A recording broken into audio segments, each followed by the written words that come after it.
आज की हमारी कहानी है मूर्ख राजा और चतुर मंत्री की कहानी।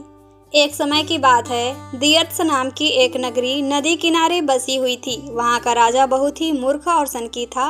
एक दिन राजा अपने मंत्री के साथ संध्या के समय नदी के किनारे टहल रहा था।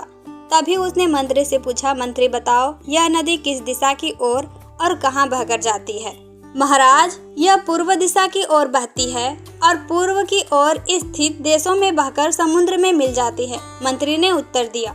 यह सुनकर राजा बोला, यह नदी हमारी है और इसका पानी भी हमारा है।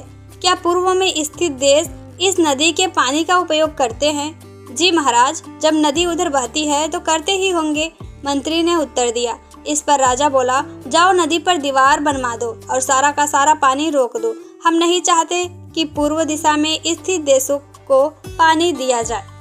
लेकिन महाराज, इससे हमें ही नुकसान होगा, मंत्री ने उत्तर दिया। नुकसान? कैसा नुकसान? नुकसान तो हमारा हो रहा है।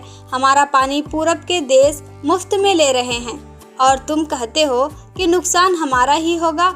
मेरी आज्ञा का शीघ्र से शीघ्र पालन करो, राजा गुस्से में कहा। मंत्री तुरंत कारीगरों को बुला लाया और नदी पर दीवार बनाने के काम शुरू करवा दिया।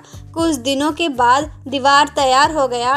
राजा बहुत खुश हुआ, पर उसकी मूर्खता की वजह से कुछ समय बाद नदी का पानी शहर के घरों में घुसने लगा। लोग अपनी परेशानी लेकर मंत्री के पास आए। मंत्री ने उन्हें आश्वासन दिया कि वह सब ठीक कर देगा।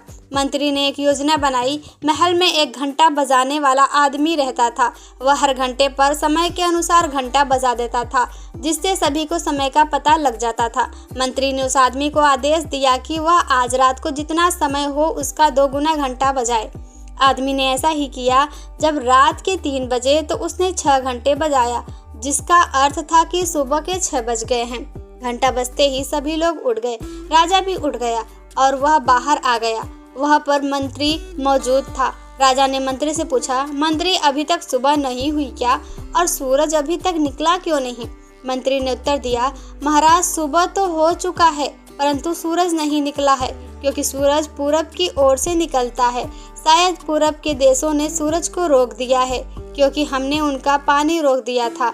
इसीलिए अब हमारे राज्य में कभी सूरज नहीं निकलेगा। राजा बहुत चिंतित हुआ और बोला, क्या अब कभी भी हमारे देश में सूरज नहीं निकलेगा? हम सब अंधकार में कैसे रहेंगे? इसका उपाय कुछ बताओ। महाराज, यदि आप नदी का पानी छोड़ दे तो शायद वे भी सूरज छोड़ देंगे, मंत्री ने उत्तर दिया। राजा ने तुरंत मंत्री को हुक्म दिया कि वह नदी पर बनाई गई दीवार को तोड़वाए। मंत्री ने राजा का आज्ञा का पालन किया और कारीगरों को आदेश दिया कि दीवार को तोड़ दिया जाए। कारीगरों ने दीवार तोड़ दी और जैसे ही दीवार टूटी, सचमुच सूर्योदय का समय हो चुका था और दिव्यमान सूरज चारों तरफ अपनी लालिमा बिखेर रहा था। सूरज को उगता देख राजा बहुत खुश हुआ और मंत्री को इनाम दिया और कहा कि तुम्हारी वजह से आज हम फिर से सूरज को देख पाए हैं। अब हमारे राज्य में कभी अंधेरा नहीं रहेगा। मंत्री ने मासूम सा मुंह बनाकर जवाब दिया, महाराज, यह तो मेरा फर्ज था। उम्मीद करते हैं कि ये कहानी आपको पसंद आई होगी। इस कहानी के बारे में आपकी जो भी राय है हमें कमेंट बॉक्स में ज़रूर लिखिएगा। Thank you.